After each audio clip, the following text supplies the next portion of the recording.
Muy bien, nos da mucho gusto saludar aquí en el estudio de Bitácora Política a Gisela Rubach, directora general de Consultores y Marketing Político. También a Roberto Duque, abogado constitucionalista de la máxima casa de estudios. Carlos Rodríguez, director de Bloomberg News México. Y el doctor Guido Lara, fundador y representante desde Lexia Insight Solution. Muchas gracias a los cuatro. Gracias, maestra. Muchas gracias. Muchas gracias. Muchas gracias a los cuatro. Bien, me gustaría comenzar, Blanca, amigos, con un tema, y es lo más reciente, sobre el discurso de Andrés Manuel López Obrador, en donde toma distintos escenarios y distintos temas, desde la reconciliación, desde la parte económica, desde el compromiso al combate a la corrupción. ¿Con qué se quedan, maestra Rubach? Yo creo con dos momentos. Primero, un discurso, yo diría, para tranquilizar mercados, que fue el discurso que dio anoche en el hotel, y el discurso que da para la plaza con todo el tema pues, de lo que ha prometido en la campaña de derroche de recursos y resolverle la vida a toda la gente pobre de este país, que será el gran reto,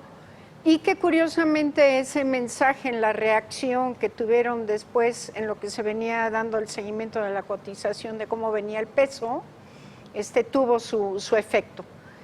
Un efecto totalmente, yo diría, contrario a lo que había generado en el primer discurso. Entonces, muy típico de Andrés Manuel, que dependiendo de la audiencia y del público es lo que les va a decir, y yo creo que a eso nos vamos a tener que acostumbrar. Muy bien. Maestro Duque.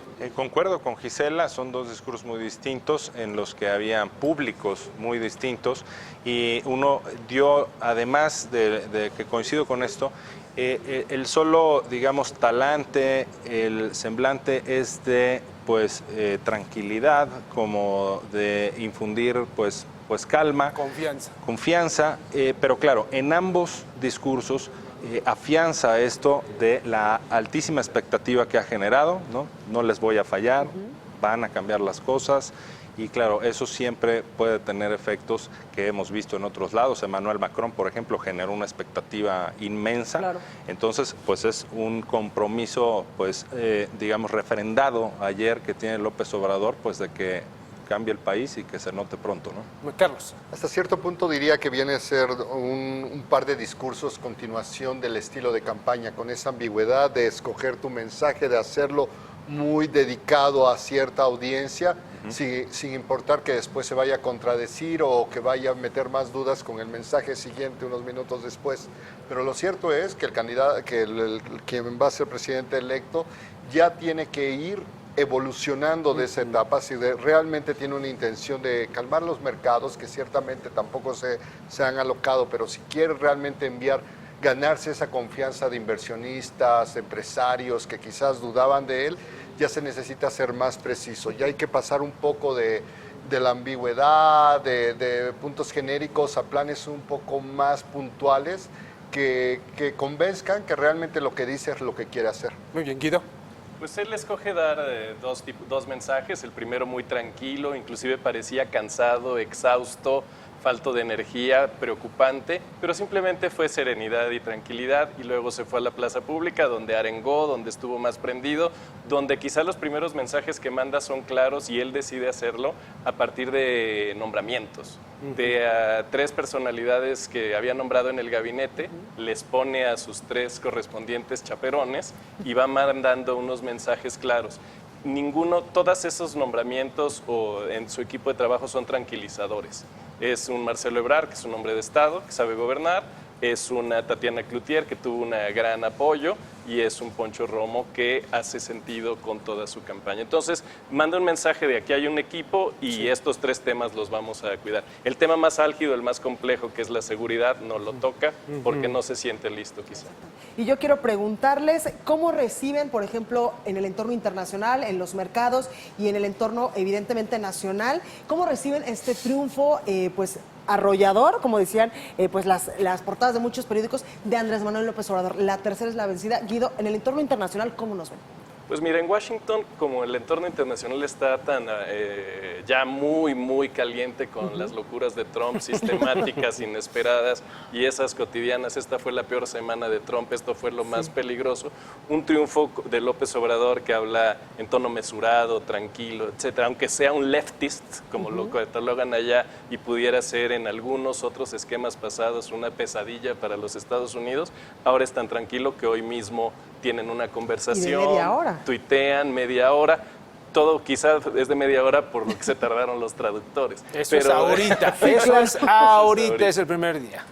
Exactamente. Y Carlos, yo quiero preguntarte, los mercados, ¿cómo reciben esta noticia? Mira, es cierto, hubo ese sub y baja moderado que todavía continúa al día de hoy, pero también hay que ponerlo en su contexto debido, y es que mucho de esto ya estaba descontado. La depreciación del último trimestre que vimos en la divisa es en gran parte por la expectativa de que iba a ganar con ese tamaño de triunfo que tuvo Obrador. Es decir, ahí no hay sorpresas. Los únicos sorprendidos son los que quizás negaban o cuestionaban que si las encuestas, que si el voto oculto y todo. Pero la verdad que las evidencias científicas de las encuestas ya estaban ahí de varias. En el barómetro electoral que armamos también se veía muy clara esa tendencia. Entonces, los analistas se fijaban en esos números y eso ya se estaba descontando.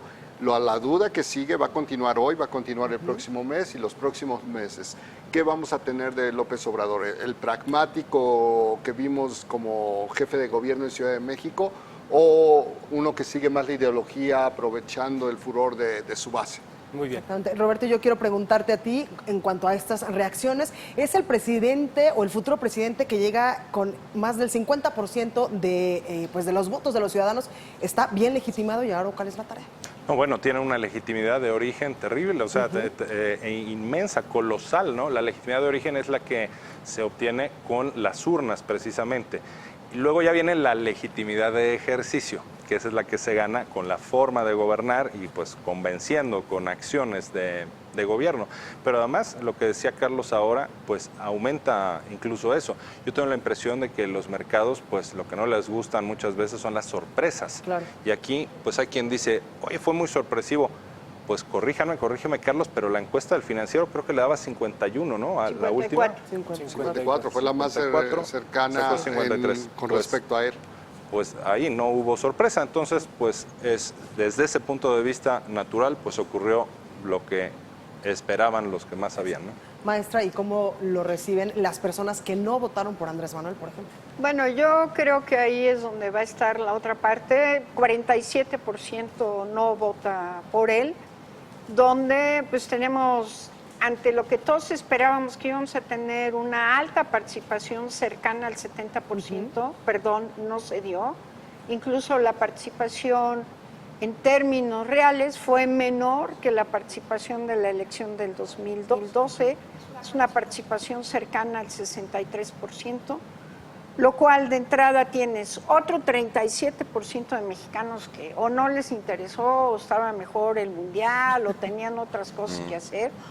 Y él realmente gana con el 53% del 63% que vota, lo cual quiere decir que efectivamente más de la mitad lo tiene descontado y no tiene un voto para él. Pero bueno, siempre vemos el efecto de la gente que se suma con un candidato al final del día que gana. Creo que el gran reto para Andrés Manuel es todas las expectativas que ha generado. La expectativa que es interesante ver en todos lados, y lo comento en el caso de Oaxaca, platicando con unas personas ayer, una señora me decía, pues yo ya no me voy a preocupar con Andrés, porque mi hijo que lo tengo en la casa no haciendo nada, pues ahora ya me va a traer 2,000 y pico de pesos al mes, porque Andrés se los va a dar. Le digo, oiga, pero no está así, no, sí, él lo dijo, y lo va a cumplir, porque él sí cumple lo que dice. O sea, el tema de esas expectativas que habrá que ver qué tanto queda el bono democrático en esa esperanza de darle una oportunidad a Andrés Manuel comparado con lo que ya la experiencia que se había tenido con PRI, y después se confió en el cambio con el PAN, se vuelve a pedirle al PRI que ponga orden en el tema de la seguridad, y donde efectivamente, como dice Guido, esa parte no la tiene clara y no va a estar tan fácil el tema que nada más con buenas intenciones y eliminando el tema de corrupción se va a arreglar el problema. Yo creo que el año que entra vamos a ver una fila de arrepentidos, como dice Lehmann, que no lo van a reconocer, pero que van a empezar. ¿Por qué? Porque la campaña es lo más fácil, lo más difícil es gobernar.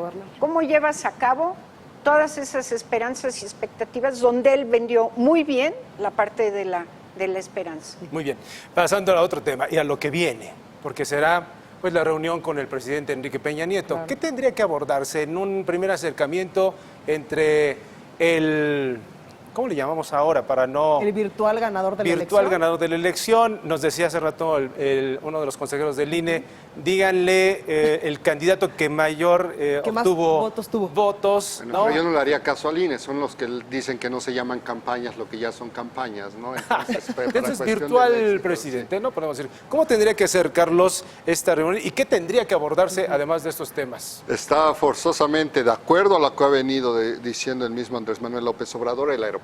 Aeropuerto. Creo que ese es un tema muy simbólico, ¿no? Porque es muy claro que él se opuso, lo dijo abiertamente, le giró un poquito para un lado, luego para el otro al final, pero él dijo que le iba a pedir al presidente Peña Nieto que se detuviera la construcción. Todavía es bajo el Poder Ejecutivo decir que siga eso hasta que tome posesión el siguiente presidente. Entonces habrá que ver si realmente pide eso y si Peña Nieto le hace caso. Podría considerarse un grave paso si lo hace Andrés Manuel López Obrador, porque imagínate, este es el proyecto de construcción hoy en día más grande del país. De acuerdo. Eso le está aportando puntos decimales al crecimiento del PIB en México.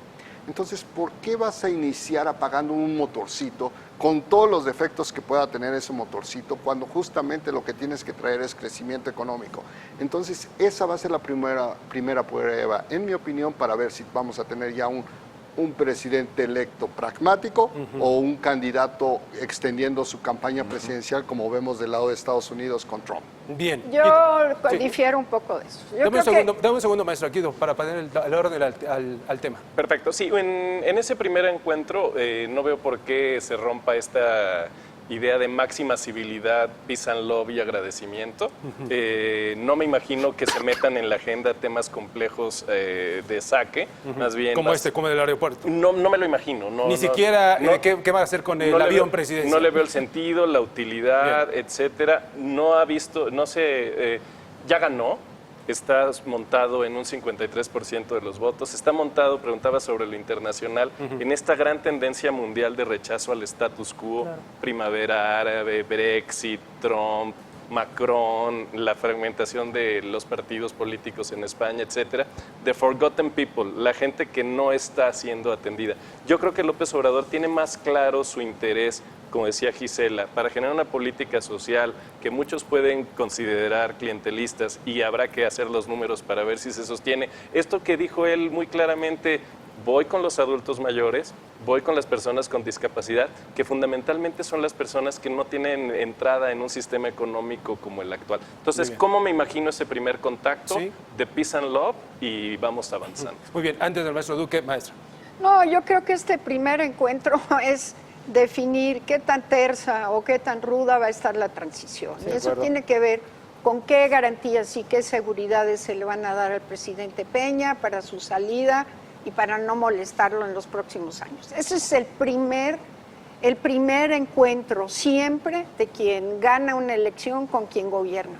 Y de ahí, de lo que acuerden ahí y de lo que pongan sobre la mesa, seguirá la parte. Y obviamente tendrá que ver con qué cosas y qué podrá negociar Peña en esta situación, que sí es el presidente, pero llega como un presidente muy debilitado, en el tema de qué es lo que le importa a él, primero su espalda y las reformas. Y qué reformas son las que van a transitar, qué cosas se tienen que cambiar ahorita en el Congreso, que asuma el costo el presidente Peña y no el que llega, antes de que si el aeropuerto, de que si el avión y todas estas cosas. Maestro Duque.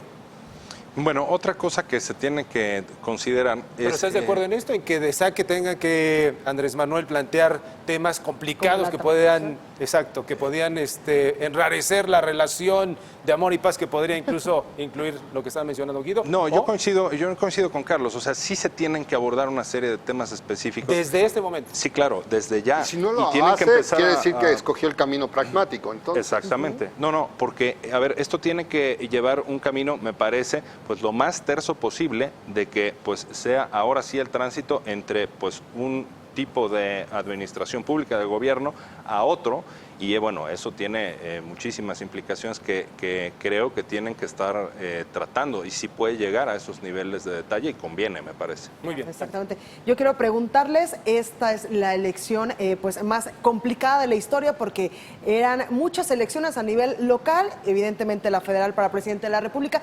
¿Cómo queda la ciudadanía? Vimos que ahora vamos a ser gobernados por primera vez en la historia por un partido de izquierda. En algún momento pues ya fuimos muchos años gobernados por el PRI, después vino la alternancia con el Partido Acción Nacional, ahora seremos gobernados por un partido de izquierda. Esto fue en gran parte por el enojo social, por el enojo hacia este gobierno o hacia los malos gobiernos.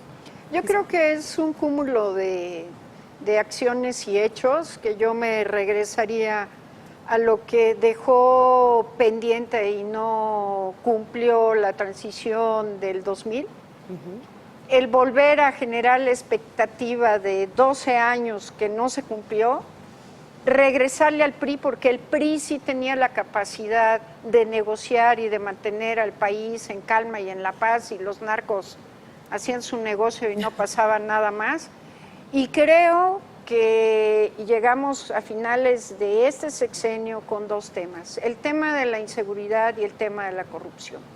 Y entonces, dado que no ha habido otra experiencia, ya experimentó el electorado mexicano con el PRI, ya experimentó con el PAN, pues ahora vamos a ver qué hace Andrés y vamos a darle chance. Porque si tú ves lo que perdieron en Club de Fans, tanto el PRD, el PAN y el PRI, pues prácticamente Andrés Manuel se volvió el cachatodo. Claro. Y eso fue lo que le dio el triunfo. Quiere decir que las huestes y clubs de fans, de priistas, perredistas, enojados y demás porque fueron maltratados, no fueron tomados en cuenta. Y yo agregaría un hecho que comentábamos ahorita allá afuera, que tampoco nadie ha querido ver en toda esta bola de lo que pasa. Por primera vez en mucho tiempo, si no es que histórico, vamos a tener 3 mujeres gobernadoras. Una del PRI en Sonora, que ya lo es, Claudia. una de Morena en la Ciudad de México y una del PAN en el estado de Puebla. De Puebla, Muy claro. Roberto. Yo tengo exactamente la misma impresión. Es un gran angular de 18 años en donde, bueno, pues vino la llamada primera alternancia, adiós al partido hegemónico que estuvo 71 años en el poder, pero claro, también con una expectativa altísima. Yo me acuerdo de un spot incluso en el que había un cantar de los pájaros, salía el sol, era el despertar de México porque todo era culpa del PRI. Pero resulta que 6 años, otros 6, aunque por un cachito fueron unas elecciones muy cerradas, pero otros 6 el PAN. Y no, el saldo no cumplió con la expectativa, hubo muchas promesas incumplidas, bueno, prometieron que la Contraloría le iban a sacar al gobierno, sigue en 2018 ahí, etcétera. Entonces yo lo veo en efecto así y también como que se dijo, a ver PRI, no eras tú, más bien es quien está en el gobierno, tristemente, ¿no? Porque el PRD también escándalos de todo tipo. Entonces, otros 6 años para el PRI. Y este ha sido pues un gobierno que ha dejado una inconformidad tremenda. Entonces, pues sí, todo eso creo que es lo que estuvo acumulado, no nada más de este sexenio, sino de este tramo, y lo supo capitalizar y se supo posicionar como la opción de cambio de manera muy, muy hábil. Carlos, porque incluso va a haber varios partidos que podrían perder su registro. Exacto, nos enfrentamos con varios simpatizantes, ex simpatizantes de varios de estos partidos que ya frustrados por todo lo que acaban de explicar aquí en la mesa, buscaron pues la otra opción que para ellos fue AMLO, y ahí detrás de ellos quedan varios partidos que obtuvieron menos votos en porcentaje que incluso un candidato independiente a la presidencia. ¿Qué nos dice eso? Que ni siquiera con toda la maquinaria de su sistema, de dinero, de estructuras, de favores, de intercambio de huesos, lograron alcanzar lo que alguien ganó simplemente por decir ocurrencias o locuras o chistes, se llevó más votos, y eso pues pone en juego en algunos de estos casos que tanto su mismo registro y su futuro. Exactamente. Sí, es un arco de tiempo de 18 años, sacar al PRI de los pinos, con esto se abre un régimen democrático, viene 2006, es primero los pobres contra la estabilidad económica, gana la estabilidad económica, el presidente del empleo de repente cambia a ser el presidente de la destrucción y la guerra contra el narco y ensangrentar y poner por decreto al país en guerra. se implosionan las opciones de López Obrador tomando Reforma, se implosiona el PAN haciendo un gobierno muy duro, y en 2012 tienes el regreso derrotado a la normalidad, la expectativa de que el PRI sí sabía gobernar.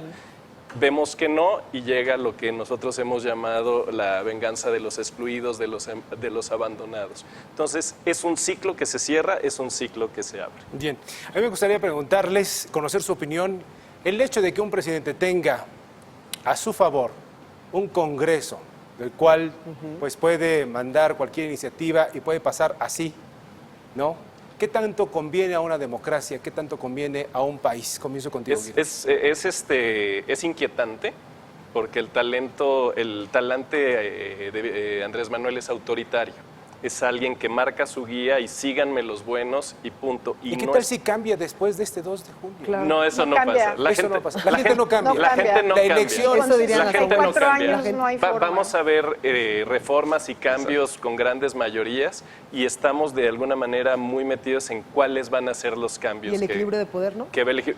El equilibrio de poder se perdió la Ciudad de México, hay mayoría en el Senado, hay mayoría en la Cámara de Diputados, los equilibrios son mínimos. Entonces sí hay un horizonte preocupante en términos democráticos. Él ha declarado que es un demócrata y quiere ser un buen presidente, pero el poder que tiene su movimiento, y cuando él habla de nosotros, lo importante es que el nosotros sea todos los que estamos viviendo en este país. Muy bien. Carlos, en este tema del Congreso. Bueno, nosotros estamos usando el modelo de pauta política y nos damos cuenta que ya tiene todo con las cifras del PRE para tener una mayoría absoluta. De acuerdo. No la mayoría constitucional, pero sí va a ser suficiente para que no le pueda echar la culpa al Congreso, que me la atoraron y eso. No va a haber esa excusa. Y eso va a acelerar el proceso de revisar de esa gente que quizás votó con duda, como hablaba la profesora, si se sienten decepcionados más pronto que tarde, porque cuando no le tienes a quién echar la culpa va a estar en ti cuando esas personas sigan viviendo o en cuestiones pobreza o con los mismos dolores de cabeza que tenían de seguridad un año antes, meses antes. Un arma de doble filo. Claro. Sin duda alguna. Roberto. Sí, por un lado se dice, pues si tiene mayoría, eso facilita la gobernabilidad, que él pueda desahogar su agenda de gobierno con más facilidad, porque pues en el Congreso no le van, digamos, a entorpecer, ¿no?, las iniciativas que presente para darle forma a su gobierno. Por otro lado, pues está el argumento que se necesitan pesos y contrapesos, y en efecto, con el talante que mencionaba Guido, creo que deben ser importantes. No tiene mayoría calificada en el Congreso, no llega a tanto, 2/3 partes de lo que sabemos hasta ahora, que es necesaria para reformar la Constitución, por lo que hace al Congreso, y luego se tendría que ir a las legislaturas de las entidades federativas para modificar la Constitución. De acuerdo, Incluso su partido y sus aliados no da. De hecho, un partido por sí solo no puede tener más del 60% de las curules y demás, pero sí la mayoría absoluta, 50% más uno para modificar legislación secundaria. Yo creo que hay un tema que tampoco hemos retomado, el tema de cómo murieron en esta elección la posibilidad de los independientes. No solo para la parte de la elección presidencial, tenemos dos figuras que en lo local habían sido un hit, una revelación y demás, que fue Pedro Kumamoto en Jalisco y Manuel Cloutier. Ya ven que los Cloutier están diversificados. Está de moda. En Sinaloa. Ninguno de los dos lo logró. pasaron. Y yo creo que la candidatura que más sorprende es la de Pedro Kumamoto por la forma en la que él llega peleándose con todos los partidos, no quiere saber nada de los partidos, tiene la capacidad de generar una ley en el estado de Jalisco, o sea, un montón de cosas donde fracasó, porque queda en tercer lugar muy abajo para esta elección, lo cual quiere decir también en este replanteamiento que se va a tener que dar con el sistema de partidos, donde no solo es el reto de que van a ser PRD, PAN y PRI, ¿qué va a ser Morena? Porque la pregunta es, ¿Andrés Manuel va a ser presidente de México o va a ser presidente y va a seguir siendo candidato y presidente de su partido, donde no se mueve una hoja, sino es a través de él? Para cerrar, Blanca. Para cerrar y de manera muy rápida, ¿cuál es la lección de este 1 de julio del año 2018 con este cambio de régimen, con este cambio de partido, con este cambio de era? Algunos columnistas ya lo decían, Guido. Tienen 40 segundos, los 4. Juego nuevo, se acabó esta idea de que las elecciones se ganan con dinero, comprando votos. La gente está harta de mentiras, de que le intenten de ver la cara de güey. Y hay una gran Para decirlo en términos científicos. Sí, si quieres te doy otra. Formas más vernáculas. Eso está perfecto. No mentiras, no me compres, no me engañes, no me quieras... Como los mandamientos de la Biblia. Sí, son las de la nueva Constitución Moral. Perfecto, Carlos. Yo me iría con el otro personaje que no hemos hablado mucho aquí, que es clave para entender por qué esta victoria tan arrolladora, que es el PRI. Es decir, lo que pasó ayer fue un voto muy claro de rechazo de todos esos escándalos de corrupción, Claro. de la aprobación del actual jefe del Ejecutivo Federal. Todo eso se fue acumulando, y mientras ellos pasaban muchos años, años o meses en negación, pensando que las encuestas se equivocaban, X, Y o Z, pues ayer se les comprobó que no era así, que todo ese malestar era muy claro y se reflejó en las boletas. Roberto. Yo para complementar tomo otro actor que es el INE. Creo que hizo un trabajo muy bueno, como lo viene haciendo por lo menos desde los últimos 18 años, elección tras elección, de las elecciones. Con menos Excepto dinero. las casillas especiales. Con menos y las- dinero. Sí, ahí hubo un tema. No, pero las casillas especiales es un tema recurrente Claro. también y es Cada un problema de la elección, legislación. Cada elección es un escándalo. Entonces yo creo que es un muy buen trabajo. A mí me preguntaron mucho, oye, ¿pero va a ganar López Obrador? Pues yo creo que sí, les decía. Pero no lo van a dejar, pero no le van a reconocer el triunfo, Sí, pero claro, le van a hacer eso lo fraude. pensábamos. Es que no hay forma en el conteo de los votos de hacer fraude. Bueno, yo creo que mucha gente ya se convenció. Hace 30 años había voto de muertos. Ahorita Embarazo nada más de se urnas y despiertan demás. para firmarles a los independientes el Bronco y Ríos Peter, pero no para votar, se vuelven a sus tumbas, ya no votan los muertos, ya no hay urnas embarazadas. Sí tenemos avances y se Claro. han visto muy claramente el día de ayer. Ojalá que mucha gente se convence de que con todos sus efectos hay democracia Si en México. funciona el INE. Giselle. 40 Bueno, segundos. yo concluyo con el gran reto que tiene Andrés Manuel en esta expectativa de cambio que generó con este nuevo elemento de esperanza, donde va a enfrentar un escenario no difícil en el tema interno, porque el club de fans le va a dar ahorita fuerza, sino en el contexto internacional, y creo que el equipo que tiene no tiene la capacidad para el tema del contexto internacional, y yo creo que va a quedarse con algo del equipo, sobre todo del equipo de negociadores del TLC, con lo que puede generarle en su propio grupo de protestas y demás, y que se acabó el tema del fraude. El tema del fraude generado por él durante 2 procesos electorales, y que él ya no va a tener ningún argumento, donde yo sí creo que las cosas se van a ajustar en la elección intermedia del 2021, no en el caso de la Cámara de Senadores, que no se podrá hacer nada, pero yo sí creo que en el 21 va a cambiar la configuración de la Cámara de Diputados. Perfecto. Con esto cerramos. Muchas gracias a los 4 Gracias. por estar con nosotros. Un A ustedes. Y seguiremos platicando porque Exactamente. el conocer distintos puntos de vista desde distintos sectores abona, y más en estos momentos que son sin duda históricos. Muchas gracias. Gracias por estar con nosotros, Gracias, Héctor. Blanca. Gracias a ustedes.